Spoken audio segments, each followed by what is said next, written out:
6절에서 17절까지 우리 하나님의 말씀을 함께 봉독하시겠습니다. 시작. 예수께서 베드로의 집에 들어가사 그의 장모가 열병으로 앓아 누운 것을 보시고 그의 손을 만지시니 열병이 떠나가고 여인이 일어나서 예수께 수종들더라. 저물매 사람들이 귀신 들린 자를 많이 데리고 예수께 오거늘 예수께서 말씀으로 귀신들을 쫓아내시고 병든 자를 다 고치시니 이는 선지자 이사야로 하신 말씀에 우리 연약한 것을 친히 담당하시고 병을 짊어지셨도다 함을 이루려 하심이로라. 아멘. 성가대 찬양이 있겠습니다.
아멘.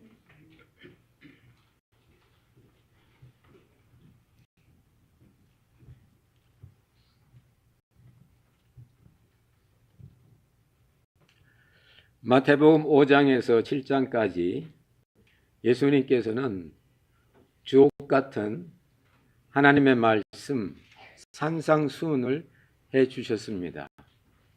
그 말씀을 듣는 제자들마다 다 같이 은혜를 많이 받고 이렇게 살면 되겠구나 하는 마음에 확신이 생겼습니다. 그런데 예수님께서 산상수훈을 마치고 내려오니까 그 산 아래에는 오늘 본문에 있는 말씀처럼 문둥병자들이 있고 열병 들린 사람들이 있고 많은 사람이 영적으로 어둠에 눌려 있는 깜깜한 현실입니다. 예수님께서는 분명히 산위의 동네처럼 산위에서 은혜의 말씀을 비치고 계신데 현실은 문제가 많고 복잡하고 다들 어둠의 영에 눌려 있는 그런 모습입니다.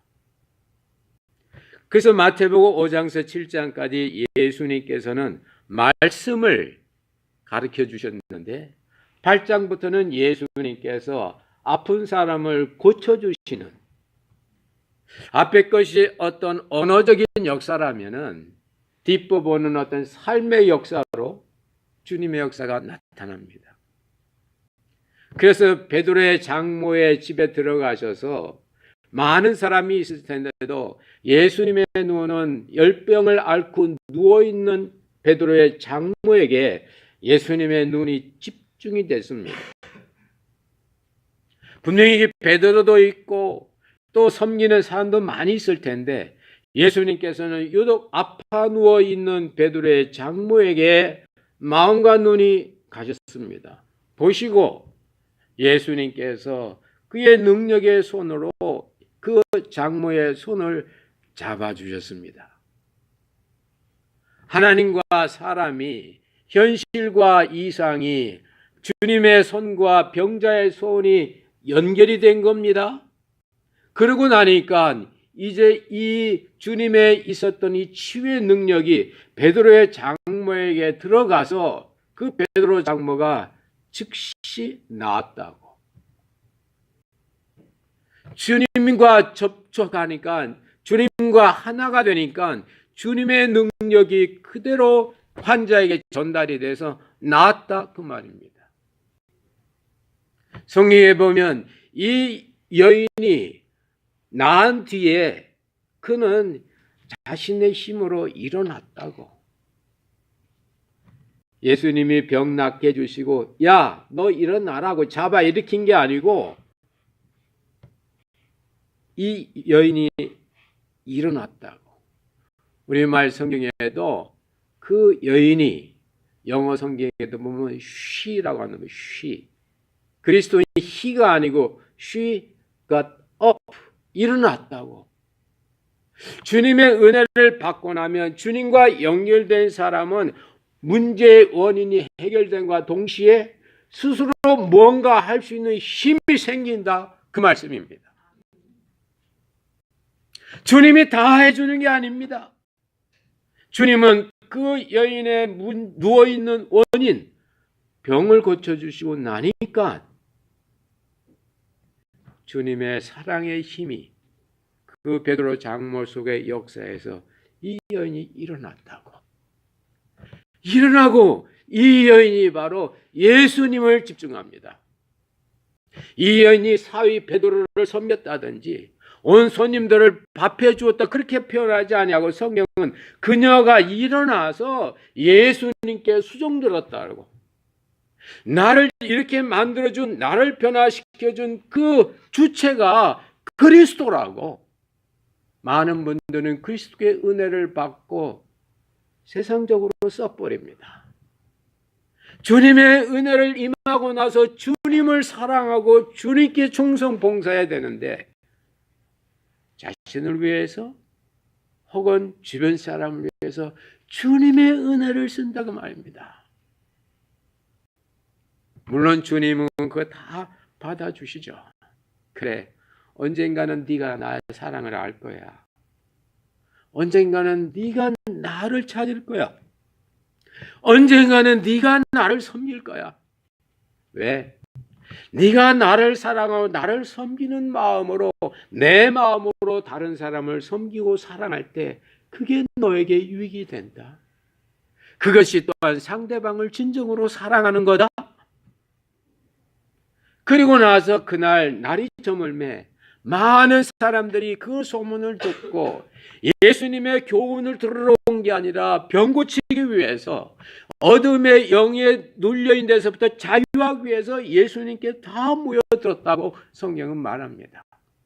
여러분, 우리가 교회에 나오는 거 하나님의 말씀, 은혜의 산상수훈 말씀 들으러 옵니다. 그러나 많은 분들은 자기의 복잡한 이 문제 때문에 가정 문제, 경제 문제, 집 사는 문제, 비즈니스 문제, 이런 문제를 가지고 주님께 나와서 그 문제 좀 풀어주세요 하고 주님께 나옵니다. 성경에 보면 오늘 놀라운 말씀이 있어요. 예수님께서 그 많은 사람들을 한 사람도 빼놓지 않고 다 고쳐주시고 다 원하는 대로 해주셨다는 말씀입니다. 할렐루야. 우리 마음의 진정으로 원하는 그것들이, 바라는 그것들이 예수님께 가기만 하면, 예수님을 만나기만 하면 다 해결했다고. 거기 성경은 더 나아가서 그가 우리의 약한 걸 담당하시고 그가 우리의 병을 짊어지셨다고. 고쳐주실 뿐만 아니라 우리 인간의 약점과 인간의 모든 것을 친히 그 몸이 담당해내시는 세례 요한의 고백처럼, 보라, 세상 죄를 지고 가는, 세상의 문제를 지고 가는, 나의 모든 문제와 단점과 약점을 다 지고 가시는, 옮기고 계신 그리스도를 보라라고. 여러분, 이게 바로 우리 신앙의 본질입니다. 그러므로 신앙의 본질 속에서는 사망도 없고 애통하는 것도 없고 곡도 없고 아픈 것도 없다고요. 요한계시록 21장의 말씀처럼 새하늘과 새 땅이 오고 하나님과 함께 하니까 나에게 아픈 게 없어지고 고통이 없어지고 슬픔이 없어지고, 그것이 신앙인의 본질입니다. 그러나 현실은 어떠합니까? 여전히 신앙의 본질을 추구하면서도 우리는 아프고 슬프고 괴롭습니다. 그게 신앙인의 현실이에요.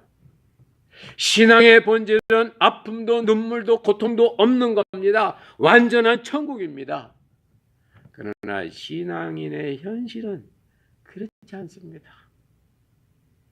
교회 갔다 오고 나서도 문제가 있으면 마음이 뒤집어지고, 내가 은혜로 살리라, 사랑하며 살리라 결심하고 나서도 어떤 일이 자기 뜻대로 되지 않으면 나의 옛 습관들이 튀어나오지 않습니까? 우리도 아프고 힘듭니다. 여러분, 신앙세계 속에서 예수님의 우리의 병을 다 짊어지셨으면 성도들은 아프면 안 되는 거예요. 예수님이 다 짊어지셨다고 성경에 기록되어 있고 성경이 진리고 사실을 믿는다면 말씀처럼 아픔도 슬픔도 곡하는 것도 고통도 없어야 됩니다. 그러나 신앙인의 현실은 그렇지 않아요. 이 신앙의 본질과 현실 속에서 성도들은 어떻게 해야 되는 겁니까? 요즘 미국에 갑자기 이 날씨 변화 때문에 감기 환자가 많다 그럽니다. 캘리포니아 같은 데서는 감기 때문에 목숨을 잃은 분이 꽤 된대요. 심지어는 타이프론과 같은 그 감기 그 약은 바닥이 났대요. 아마 오늘도 우리 몸이 힘들어서 못 오신 분 계실 거예요.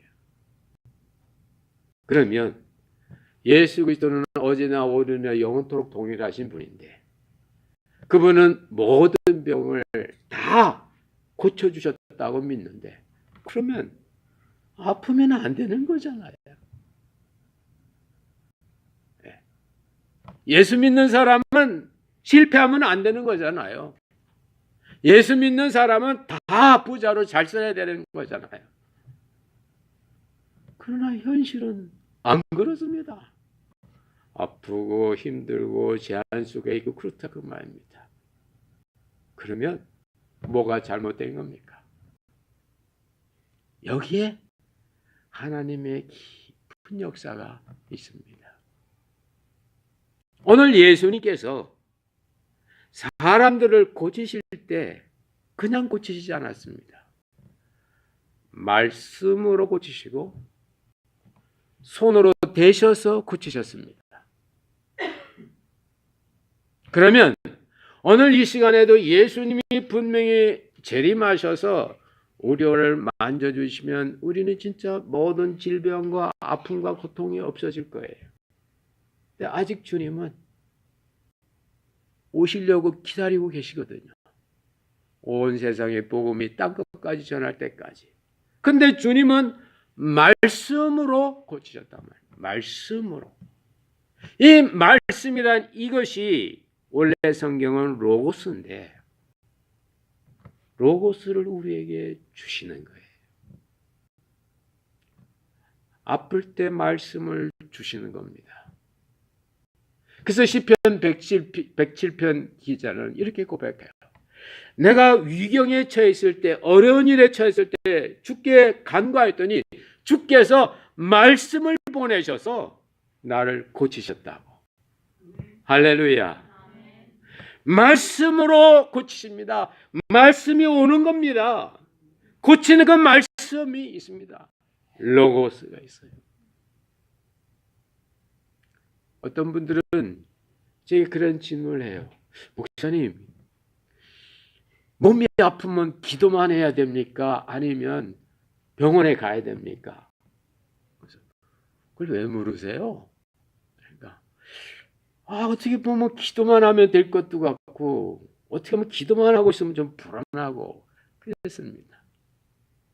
그래서 제가 말씀으로 고치세요. 말씀으로. 그럼 뭐 성경만 봅니까?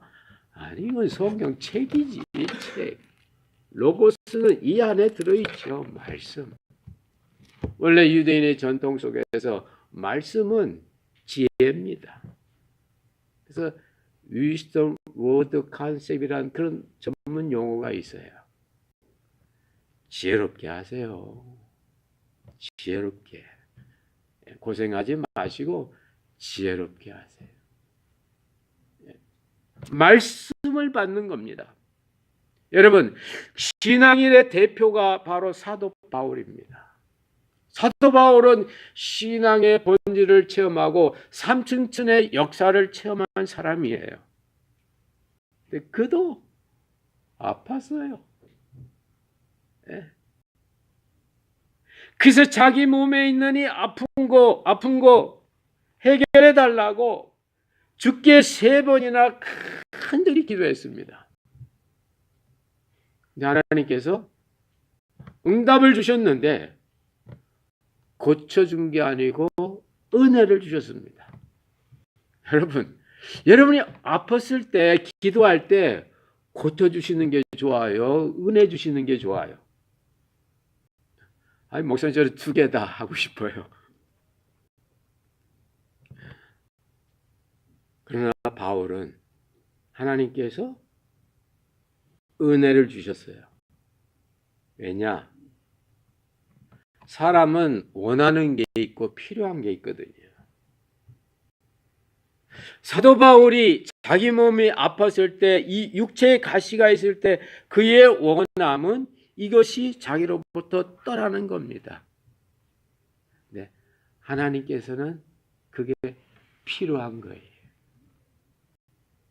하나님은 사도 바울을 건강하게 만들어 놓고 아무것도 안 하시는 게 아니라 그에게 육체의 가시를 주면서 그를 통하여 당신의 일을 하길 원하십니다. 할렐루야. 그게 신앙의 세계입니다. 사람은 자기가 원하는 걸 하나님으로부터 받고 싶어 해요. 그러나 하나님의 부름을 받은 우리는 나의 원하는 것보다 하나님이 필요한 게 있다고 말입니다. 사도 바울이 필요한 거는 주의 복음을 전하고 교회를 세우고 교회를 섬기고 사랑하는 거예요. 그래서 그가 아픈 것도 육체의 가시도 그 주의 일하는데 방해되는 게 아니라 오히려 더 크게 도움이 된다 그 말입니다.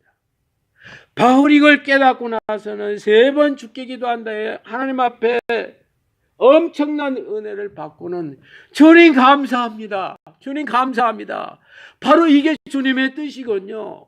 사람은 약할 때가 강할 때라고. 사람은 자기의 약점을 감수할 때, 자기의 약점을 인정해 줄 때 강해집니다. 기억하세요. 사람은 약점이 없어서 강한 게 아니고 자기의 약점을 그대로 인정할 때 강해져요. 원래 하나님께서 사람을 지으실 때 천사보다 좀 못한 존재로 지었거든요. 여러분 왜 천사처럼 살라고 그래요? 왜 남편과 아내가 천사 같길 원하세요? 내 원함이죠. My desire. 난 necessary. 반드시 그런 건 아닙니다. 하나님은 우리가 원하는 걸 주시는 게 아니라 필요한 걸 주셔요. 왜? 그 원함보다 필요한 걸 주시는 게 그에게 더 축복이니까. 그래서 바울은 자기의 육체의 이 가시를 가진 채로 주의 일을 하는데 필요한 게 은혜였기 때문에 하나님의 은혜를 체험한 겁니다. 하나님께서 바울에게 내 은혜가 내게 족하다고, 풍성하다고. 여러분, 이 시대 많은 분들이 어떻게 하면은 국가 혜택을 많이 보고 살까? 어떻게 하면은 좀 편안하게 살까? 이게 많은 사람의 관심사입니다. 1943년 2차 대전이 한참일 때 영국에서 요람에서 무덤까지라는 그런 슬로건이 있었어요. 그건 뭐냐면 요람은 태어나는 거거든요. 무덤은 죽을 때. 태어나서 죽을 때까지 모든 생활을 국가가 책임져 주겠다는 국민에 대한 소망입니다. 당시 윌리엄 비버리지라는 그 경제를 많이 공부한 분이 비버리지 보고서를 썼어요. 아시겠지만 그때 영국은 밤마다 독일에서부터 원인 모르게 폭탄이 날아오니까 국민들이 다 나라는 뭐 하고 있는 거야? 이렇게 폭탄이 날아와서 이렇게 언제 어디 떨어질지 모르니까 그래서 사이렌 소리만 나면 런던 시내가 깜깜해지는 겁니다. 그러니까 국민들이 얼마나 짜증이 나고 힘들어요. 응?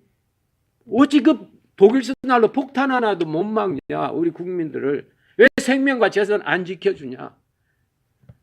그때 윈스턴 처칠이라는 그 수상이 국민들에게 내건 구호입니다.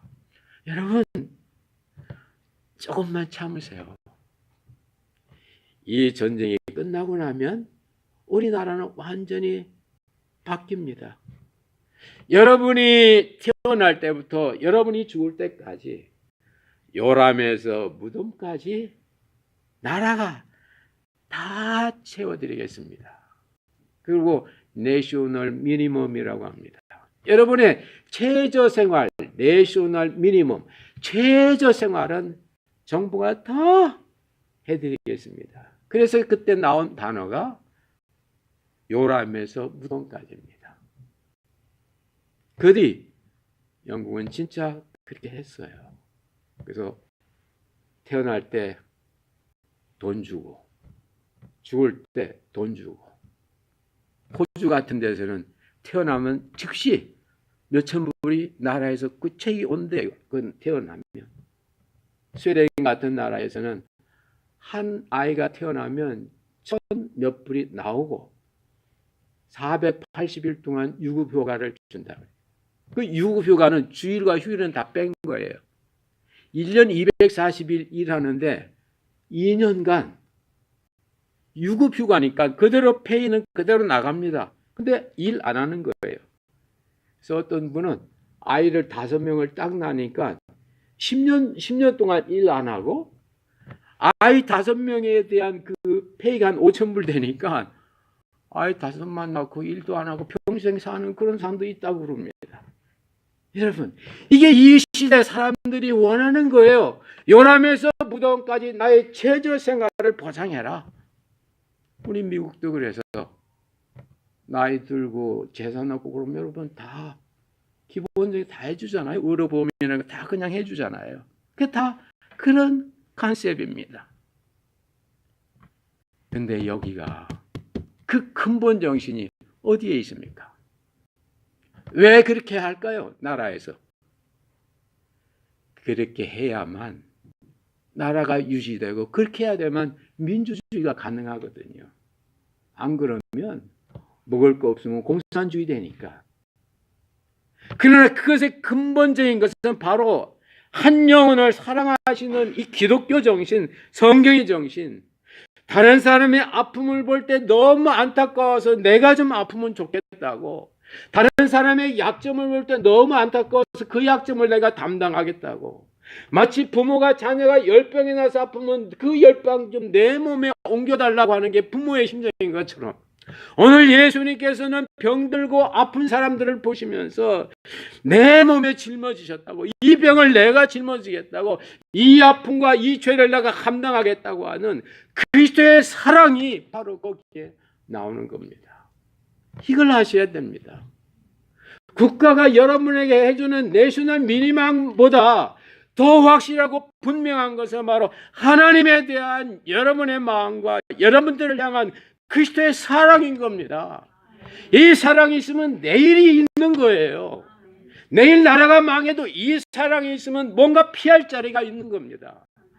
사람은 내일이 있으면 오늘 힘이 생기게 돼 있어요. 내일이 없기 때문에 오늘 힘든 거예요. 바로 그 내일, 그리스도께서 주시는 이 보장인 겁니다. 그래서 주님은 요람에서 무덤까지가 아닙니다. 그 둘 사이에 나이 먹고 병드는 거. 그래서 생사가 아니라고 그 뒤에 들어가요. 생로병사. 생로병사. 무슨 텔레비 프로 같은데요. 거긴 때마다 주님은 대안을 주시는 겁니다. 태어났느냐? 하나님의 일이 있다는 겁니다. 봉사로 태어나고 불구자로 태어나고 그렇게 태어나도 하나님의 일이 있다는 거예요. 왜 태어났습니까? 하나님이 나에게 주신 일하기 위해 태어난 겁니다. 생로, 나이가 듭니다. 늙은 거에 대한 주님의 대안은 뭐예요? 니고데메 입을 때 사람이 늙으면 어떻게 됩니까? 주님께서 물과 성령으로 거듭나면 늙어도 문제가 아니라고. 할렐루야. 늙으셔도, 나이가 드셔도 물과 성령으로 거듭나면 영적인 그런 변화가 있는 겁니다. 요한복음 3장. 병에 대한 주님의 역사는 고쳐주시는 거예요. 뭘 고쳐주시느냐? 어떻게 고쳐줍니까? 말씀으로 고쳐주십니다. 지혜로 고쳐주십니다. 여러분, 몸이 아프고 힘들 때요, 가만히 있어 보세요. 가만히 있어 보세요. 그러면 내가 왜 이렇게 그동안 바빴지? 내가 왜 이랬지? 가만히 있다 보면 지혜가 생기고 로고스가 오고 말씀이 오고, 그러면 길이 보여요. 병원에 가시든지 자기 뭘 하든지 아픈 게 문제가 아닙니다. 아플 때 말씀이 없는 게 문제예요. 아플 때 방향이 없는 게 문제입니다. 죽음에 대해서 주님은 부활로 우리에게 주시는 겁니다. 여러분, 요즘 아픈 분들 많죠? 혹시 여러분 주위에 아픈 분이 있으면 오늘 제 이 설교를 꼭 전해주세요. 신앙의 세계, 신앙의 본질의 세계에 아픈 건 없다. 그러나 신앙인은 아프다. 그게 현실입니다. 아프면 어떻게 해야 되는가? 사도 바울이 좋은 예를 주셨어요. 첫째, 기도하세요. 둘째, 말씀을 받으세요. 은혜를 받으세요. 셋째, 기뻐하세요. 바울이 자기의 아픈 육체의 가시 속에서도 내가 이제 진짜 기뻐한다고.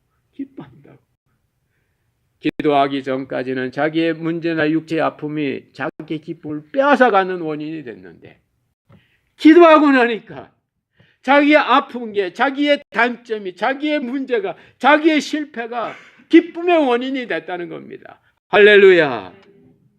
하나님의 은혜가 오니까. 너는 이걸 원하지? 넌 이게 필요해. 너는 육체의 가시가 떠나길 원하지? 병 낫기를 원하지? 그러나 너에게 필요한 건 그 병을 이기는 은혜야. 병을 이기는 사랑이야. 병을 이기는 생명이야. 물론 주님의 뜻이면 우리가 기도한 동안 병을 나설 수도 있어요. 그것이 신앙의 본질 속에 들어간 겁니다. 그러므로 우리 신앙인들은, 우리 기독교인들은 신앙의 본질 속에서 모든 병은 고쳐줄 수 있다는 믿음과 더불어 신앙인의 현실 속에서 우리는 때때로 아플 때마다, 제한이 있을 때마다 그것이 하나님을 찾는, 하나님의 은혜를 한 단계 더 깊게 경험하는 기회가 되는 이 은혜의 역사, 이 본질의 역사와 현실의 역사를 여러분이 누리면서 본질 속에 있는 하나님의 진정한 사랑과 현실 속에 있는 하나님의 진정한 뜻을 발견하고 정말 어떤 상황에서도 기뻐하시는 여러분들이 되시기를 주의 이름으로 축원합니다. 기도하겠습니다. 하나님 아버지, 신앙의 본질과 신앙인의 현실에 대해서 오늘 주의 말씀을 갖고 함께 은혜를 나눴나이다. 분명히 본질 속에서는 아픔도 고통도 슬픔도 없지만은, 그러나 현실 속에서는 아프고 괴롭고 고통당하고 사도 바울처럼 강의 위험과 강도의 위험과 동족의 위험과 육체의 가시 때문에 고통하는 그 속에서도 오히려 주님께 간구하고 주님께 3번이나 기도했을 때 주님으로부터 응답의 역사를 받는, 주님으로부터 응답받아 새로운 차원의 삶을 살아가는 걸 봅니다. 우리의 여러 가지 현실 가운데 한계를 느낄 때마다 거기에 주저하지 않게 하여 주시고, 오히려 그 상황 속에 주님께 간구하여 주님께서 주시는 그 상황의 은혜를 받아 누리게 주시옵소서. 본질과 현실 속에서 늘 주님으로 말미암아 기뻐하고 감사하고 기뻐 뛰는 주의 자녀들이 다 되게 하여 주셔서 진정한 의미의 안식과 진정한 의미의 건강을 누리는, 진정한 의미의 생로병사 속에 있는 하나님의 축복을 누리는 우리 모두 되도록 주님 역사하여 주옵소서. 예수 그리스도의 이름으로 기도드리옵나이다. 아멘.